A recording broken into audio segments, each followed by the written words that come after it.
Hello there, time now for a look at the day's business news, and let's get straight to it. My name is Laban. Former Chase Bank Chairman Mohammed Zafrullah Khan will spend the night at the Kileleshwa police station after pending the determination of his bail application. Now, Khan was today charged on 3 fraud accounts, which he has denied. He is alleged to have conspired to defraud Chase Bank of 1.683 billion, it's about 1.7 billion shillings, failure to comply with provisions of the Proceeds of a Crime and Anti-Money Laundering Act, and failing to report suspicion transactions. Now, Zafrullah Khan pleaded not guilty to the charges before Senior Principal Magistrate, that's Martha Butuku. He was arrested by officers from the Banking Fraud Investigations Unit, an order from the Director of Public Prosecutions, that's Keriako Tobiko, and Khan's lawyer has accused the DPP of, and I quote, mischief as the basis on which he has been arrested.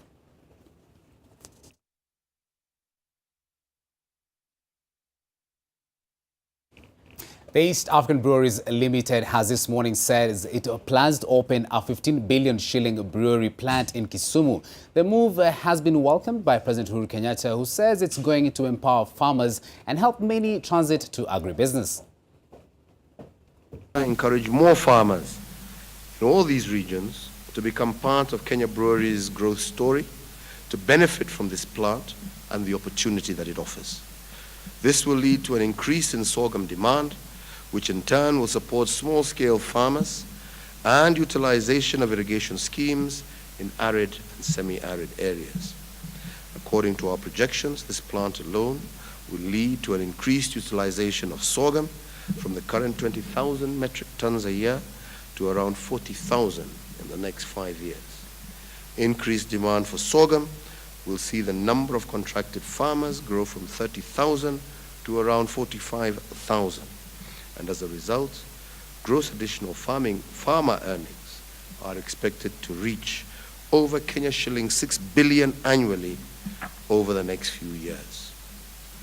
I'm pleased, therefore, that Kenya Breweries is not only focused on the bottom line, they are looking at lifting up the lives of our own Kenyans. We had the confidence to make this investment because of the attractiveness of Kenya as an investment destination. Ease of doing business has improved, the infrastructure is getting built well, and we see your commitment and our commitment to reduce alcohol harm in society is at the pillar of what we are doing with this brewery. Speaking of East African Breweries, it has lost one of its executives to Safaricom, and that's Paul Matata Kisimu, who is set to be the new Director of Resources at Safaricom Limited. That's effective 3rd of July. That's actually Monday next week. The former East African Breweries HR Director will join Safaricom in a role that has seen quite a handful of changes in the recent past. He fills a position that has been vacant for the last 6 months. That's after the rather speedy exit of Mrs. Maria Shipiri, and before her, Mr. Roy Masamba. Mr. Kisimu is a former HR Director of Kenya Airways, a role he served in for about 5 years. He has previously worked with Amref and Barclays. He oversaw the enactment of the Human Resources Act in Parliament that aims to crack down on quacks operating in the HR field. This was in his previous capacity as the chairman of the Institute of Human Resources Management, that's IHRM. Safaricom CEO Bob Collymore has welcomed him to his executive leadership team and wished him the very best. And of course, we wish him the very best too. Telecom is working on a solution to enable small and medium enterprises store their data safely without the risk of loss of damage. Now, JTL's chairman, Joshua Chepkoni, says this is one of the many plans it has to grow revenue and ICT capacity that's in the country. Alex Mwangi has more on the future service provision and JTL's envisions for Kenyans. Just again.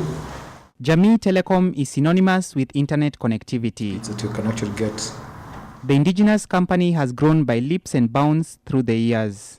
Among the strategies it has put in place for the near future is a plan to support small and medium enterprises which employ the bulk of Kenya's workforce. So we believe that to support the small SMEs and so forth, we have smart cloud here. The company, which has diverse interests in ICT, is investing in data centers to drive the knowledge economy and create a conducive environment for businesses to thrive given the lower costs of hosting data locally. We are no longer comparing ourselves with Africa. Our aim, particularly we as players in the industry, we are hoping that in the next 5 years, all of us collectively will be able to have driven the country at par with the so-called developed countries. We say that we're going to compare ourselves to the likes of Verizon and AT&T, because that is where the best services in the world was. Jamii Telecom was the first company in the country to provide true broadband for fiber-to-home solution. It has set its sights on providing data at exponential speeds compared to the initial speeds of data exchange in the country. The current capacity we have on our network to a home user used to be 100 megabits. But right now, we are deploying and upgrading our networks to 1 gigabit to a home user. What we are only waiting is applications to be able to drive those bandwidth consumption. Currently, JTL has a fiber network in 25 counties. In the period of the next 5 years, we hope that we'll be in the 4 to 7 counties. With data provision on smartphones and mobile devices becoming a lucrative avenue for revenues for telecoms, Jamii Telecom is set to give existing telcos a run for their money. We will be shortly launching what we call Pre-5G, which is the wireless side of it. Because before we were on the fixed, pushing on the what we call the fiber on the fixed network. On the wireless, we are now going to drive Pre-5G, which is 4G, the popular known here as 4G. Hopefully by 2020, we'll all transit to 5G, which will have almost 1 gig on a phone. Headquartered at Jamii Towers in Nairobi's Upper Hill area, Jamii Telecom is positioning itself to take advantage of emerging opportunities in the ICT space, besides its core business of connectivity. The Kenyan success story points to the strides that the country has made in fostering innovation in ICT, a trait that has made Kenya get identified as Africa's Silicon Savannah. In fact, somehow we're cheaper than US. We are cheaper than South Africa. Alex Mwangi, NTV. And in celebrating excellence in business journalism, 2 journalists from the Nation Media Group's Business Daily were among those featured during the 3rd Energy Journalism Excellence Awards held last night at the Safari Park Hotel in Nairobi. David Habling won the energy financing category, while Neville Otuki won in the power generation category. The overall winner of the evening was Paul Wafula from the Standard Group. Let's take a listen. David Habling! Yes, we did a story on Kenyan eyes. Habling.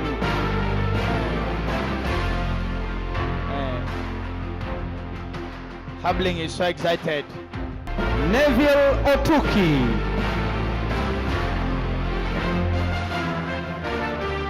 Mini grids lights up rural economic prospects.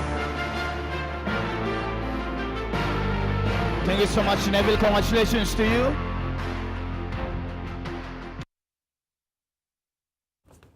Kenya's heavy reliance on China as a financier for infrastructure development poses a threat to the country.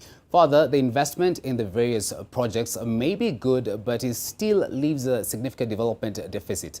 Now, this is according to the Britam Asset Managers Chief Executive, that's Kenneth Kaniu, who had a conversation with Dan Mwangi and pointed out reasons behind the business community's unusual approach to the general elections. I think at present we are relying on about 3 sources of financing. We've been relying on foreign aid of about $1 billion a year. We've been relying on bilateral funding, specifically from our partners in China, coming in with $5 to $6 billion a year. And we've also been relying on loans from commercial banks, syndicated loans, Eurobonds, and so on and so forth. So globally, we're able to raise about $13.5 billion a year. And the worrying aspect is that half of it is actually related to one counterparty, which is China. Yes. So you're running counterparty risk. This lending is all done in dollars, so you're running some currency risk as well. So it's not nearly enough to get us to where it is that we need to be, which is a $40 billion number that I was talking about earlier. So my sense is that if you're to mobilize local savings, if you're to unlock the money that is in insurance companies and pension funds, and then focus more on these PPP frameworks, that would certainly act as a catalyst towards bridging that specific gap. We are getting into the election season. We actually are there. I mean, we are slightly over a month to people going to the ballot. And traditionally, whenever we get to such a time, you find very many investors are holding their money. They wait and see. They're like, I'm not going to invest and possibly get my investment jeopardized by virtue of the elections. Now, based on your own studies, what have you seen is the case right now? We are quite pleasantly surprised by what we have seen on the ground. I think we all expected the currency to have gone through the floor, or really to have weakened. I think I read a report yesterday that said that the Kenya shilling is amongst now the most stable currencies in the world, strangely enough, as you say, just over a month to an election year. Yes. The interest rates are very stable. If you look at the general level of the T-bill as an example, at 8.3%, it is not where we expected it to be during an election year. I think we were expecting rates of north of 15%. If you look at the stock market, this year it is up 15%, strangely enough. Yes. So to be honest, Dan, we are doing even better than we were last year, which was a non-election year. So Kenya and East Africa appear to be the bright spot for now, and a lot of investors are looking into the future.